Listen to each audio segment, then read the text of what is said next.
Good morning. The word for you today. Today is Thursday, May 1st, and our devotion is titled, Are You Preparing Yourself? Our scripture comes out of the book of Luke, chapter 5. And so this is a point in time when Jesus is picking the 12 disciples. He goes out to the docks, and he finds a group of fishermen that are coming in after a long night with no catch. And he comes across Simon, who will later be known as Simon Peter. And he says to Peter, in Luke chapter 5, verse 3 and 4, he got into one of the boats, the one belonging to Simon, and asked him to put out a little way from the shore. Then he sat down and taught the crowds from the boat. When he had finished speaking, he said to Peter, Put out into the deep water, and let down your nets for a catch. Now, if you remember, Peter's already been out. Simon's already been out on the water. No fish have bit. There is no catch today. It's been a wasted day. But Jesus is a rabbi. So what are you going to do? You're going to listen. So Simon gets out the net, throws it into the water, and I'm sure he had a moment where he was really smug. See, nothing's happening. And then he feels the pull. He feels the weight of the fish as they begin to pull against the net. Now, Peter's excited at this point. I can guarantee you he is.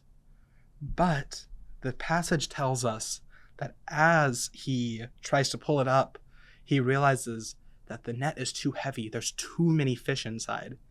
And the boat actually begins to sink under the weight of all of these fish.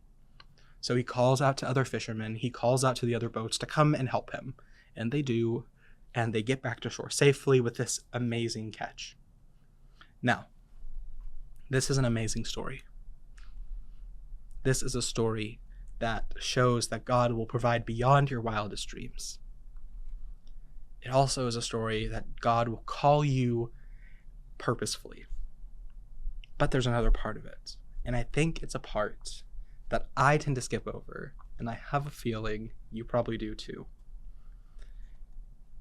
When Peter let down his net, the nets grew so heavy with fish that it literally began to cause his boat to sink.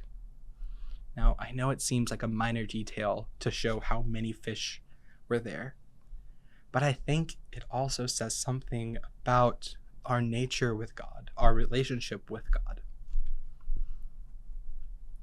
When we ask God for something, when we ask God for guidance, or when God calls us to do something, we can either choose to obey or not obey. Now, if you don't obey, who knows? Maybe you end up like Jonah and God's going to have you do it anyways, just through a fish. Or maybe nothing happens and God says, okay, if you don't want to obey me, I'll go to the next person who will. But if you do obey, then you have to deal with the consequences of obeying.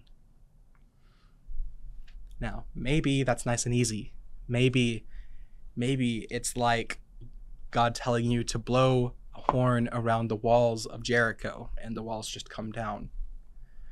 But maybe when you obey God, it feels more like how Peter felt. You listen and now you're going underwater. Now you're being pulled under and you have to scream out for help, to cry out for somebody to help you. When we are called by God, whether it be in ministry, in life, conviction, whatever it is, there is going to be a reaction. If we obey, that reaction can be good, but it can also have some scary things attached to it. So, when God calls us, not only should we be ready, not only should we be prepared to obey, to listen, we also need to be prepared for what might follow after. So, what is God calling you to do in your life? Is there something that may happen because of it? Are you worried about that? I know that there are things in my life that I genuinely am terrified of happening. So prepare yourself for that. Not in a doom and gloom way, but in a way that says, if God wills it, then it will happen, but I know there is a way that God will use it to glorify him. Have a nice day.